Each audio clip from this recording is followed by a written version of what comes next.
Assalamu alaikum, boys and girls, ladies and gentlemen, people of all ages. Bringing it back to you guys with another Muslim Brothers 101 video. So today, guys, it's not really a religious video, it's more of a message. We're going to be talking about screens today. Now, maybe your parents have already discussed this with you. I know mine have. And I thought that maybe if the message was coming from a teenager, it'd have a different impact. So I'm not going to be telling you in this video to completely stop using screens or completely take them out of your life, because that's just not possible nowadays. Of like the age of technology, they've become a big part of our life, especially now. Like even schools put up like homework on the computer and online, so we do need to use them, that's for sure.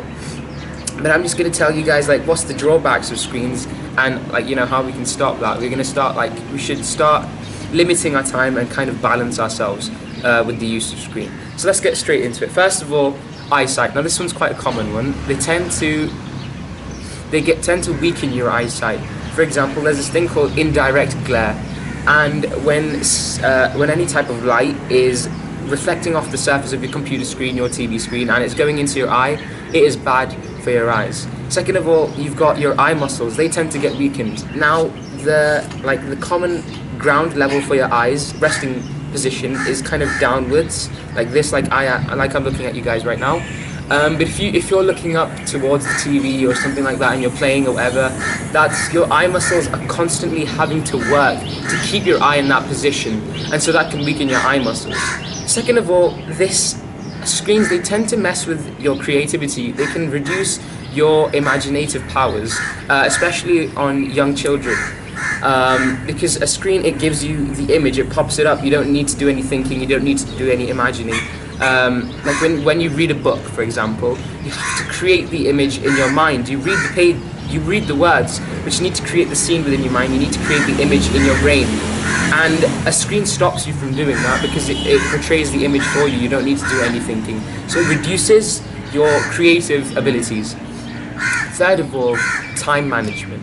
The problem with screens is if you game, if you watch a lot of YouTube, if you go full screen mode or whatever, the time doesn't tend to be there on your screen. Like for example, on your desktop, the time will be there in the bottom right corner, but if you go YouTube full screen or if you game or whatever, the time's actually gone, and you'll just carry on playing games and matches, and you won't even know that you've wasted so much time, when instead you could have used that time for doing something creative or something more productive, like studying. I know people personally that are in university now, and they've not been able to clear their exams and pass to the next year just because they weren't able to balance the time they're spending on screens and the time they needed to study.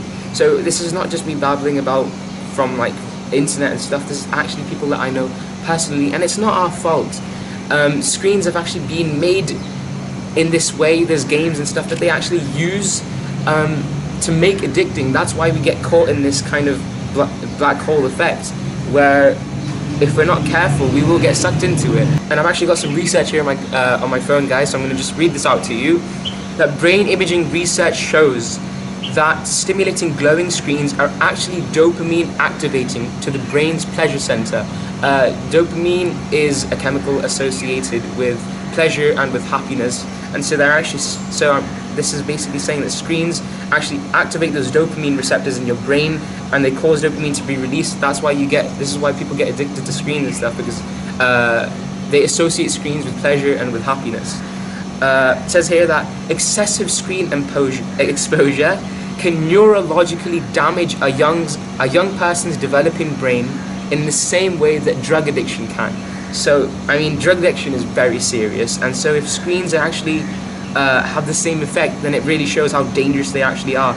There's a guy called Dr. Peter Whybrow, Director of Neuroscience at UCLA, and he actually calls computers electronic cocaine for the brain. Indiana University School of Medicine brain imaging study, they did a brain imaging study in 2011, and they found out that video game playing actually alters the brain in the same way that drug addiction does. There's a groundbreaking study that took place in 1998 in Cope et al. And they said that video games increase dopamine in the brain. And there's another one here that says glowing screens are such a powerful drug that the University of Washington has been using a virtual reality video game to help military burn victims with pain management during their treatments. So there it is, guys. This is research. This is research that has actually taken place. This is true stuff.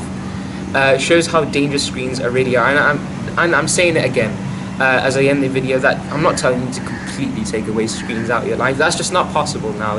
Nowadays, you need it for communication, you need it for homework, education, research, and use it for entertainment, sure. But don't let it interfere with your normal life. If screens start to stop you from doing something that you'd have in your routine, whether it's you getting up to pray, whether it's you going to eat lunch with your family, if any screen is actually stopping you from doing that, it's actually holding you back, then you've got to be careful. That means it's affecting your life and you need to cut it out. You need to lower the time that you're using it. So it's not a problem until it starts affecting your normal life. And sure, use it for entertainment, but just be ready to balance it, and we should just start to limit ourselves. So hope you guys enjoyed the video. Like, comment, subscribe, and I'll see you guys in the next one. Assalamu alaikum.